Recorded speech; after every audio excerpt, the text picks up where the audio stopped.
In the fall of 2019, Elena Cruz, a 26-year-old graduate student in architecture, began working on her thesis about the reclamation of abandoned institutional spaces.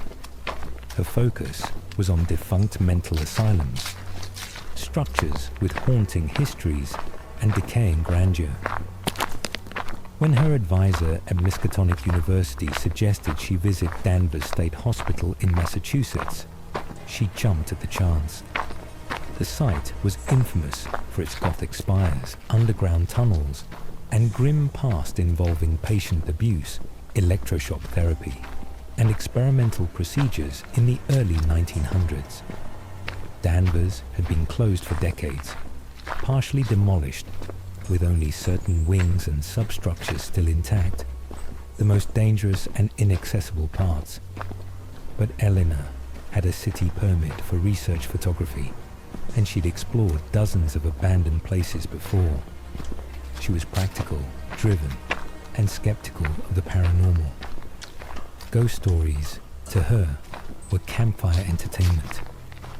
She entered the site on a grey October morning through a forgotten service tunnel on the north slope, stepping into air that was cold, damp, and still. Dust floated like ash in her flashlight beam. The smell was thick, mold, rust, and something faintly sweet and rotten.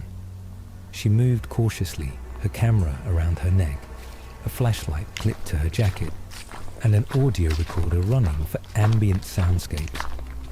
The rooms she passed were filled with the wreckage of the past, peeling paint, overturned gurneys, restraints dangling from bedposts, and scattered patient records mouldering in corners. Graffiti tagged many of the walls, some artistic, others obscene. But the deeper she moved into the eastern wing, the stranger it became. The architecture subtly changed. The corridors became narrower, the floor sloped slightly downward, and the ceiling pipes grew larger, exposed like the veins of the building. And then she noticed the silence. No wind, no distant creaking. Even the dripping from above had stopped. She paused when she entered a small, windowless room at the end of a hallway. The walls were lined with old metal lockers and an empty sink. But in the center of the floor, there was a large industrial drain, the kind you'd find in a meat processing facility. Rust had caked around the grate, and 4 metal restraints were bolted into the concrete around it, like a star. Each had worn leather straps still attached. The scratch marks on the floor around it were deep, desperate. She leaned closer to photograph it when she heard it, a faint, gurgling whisper. She pulled her headphones down, heart thudding. It had come from below the grate. She crouched, listening, and the whisper came again. Wet, broken, at first unintelligible, but then clearer. He's still. Down here. She jerked back. It had sounded like a man's voice, but distorted, like someone drowning while speaking. Thinking it could be old water in the pipes or an echo, she played back the audio recorder. The voice was there, no doubt. She stood up to leave, uneasy now, when her flashlight flickered and died. Her camera turned off. Her phone, black screen, unresponsive. Total darkness pressed around her, thick, suffocating. Then she heard footsteps, not hers, not echo. Deliberate, slow, and circling her in the dark. She turned sharply, heart hammering, but saw nothing.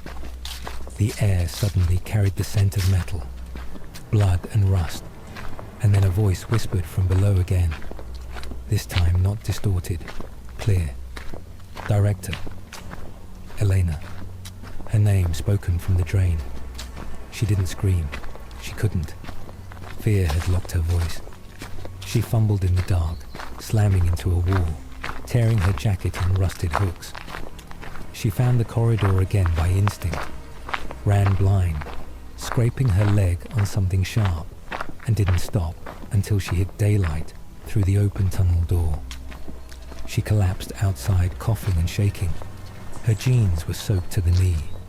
Her hands trembled. She couldn't explain it, but she knew one thing.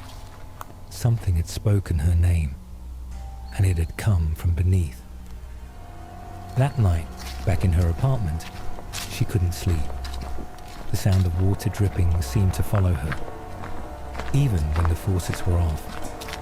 Her roommate found her around 3 a.m., standing barefoot in the bathroom, just staring into the sink drain. The next day, she reviewed the audio. At 32 minutes and 46 seconds, under the ambient noise, the whispering returned. A man's voice repeated, "Down in the drain. I see you. Elena, come closer." At 34:11, a second voice emerged, childlike, sing-song. "She heard us. Now she's marked." She stopped listening after that. Elena withdrew from her thesis. She stopped going to class.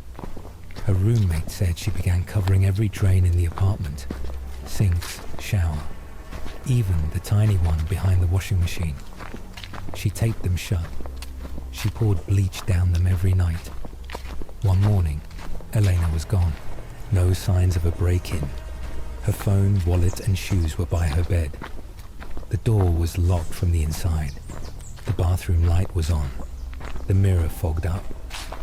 The only thing left out of place was the sink. The drain cover was gone. The tape had been peeled back, slowly. Authorities searched for weeks. No leads. No activity on her bank account. No footage from nearby buildings. It was as if she'd simply vanished. Her professor, trying to make sense of it all, accessed her backup drive. He found one final photo saved in her thesis folder, time-stamped 5 minutes before she fled Danvers. It showed the drain in the floor, but something was emerging from it. Blurred, long-limbed, pale, eyeless, reaching, crawling upward. And beneath the photo, the file was named, "It Saw Me."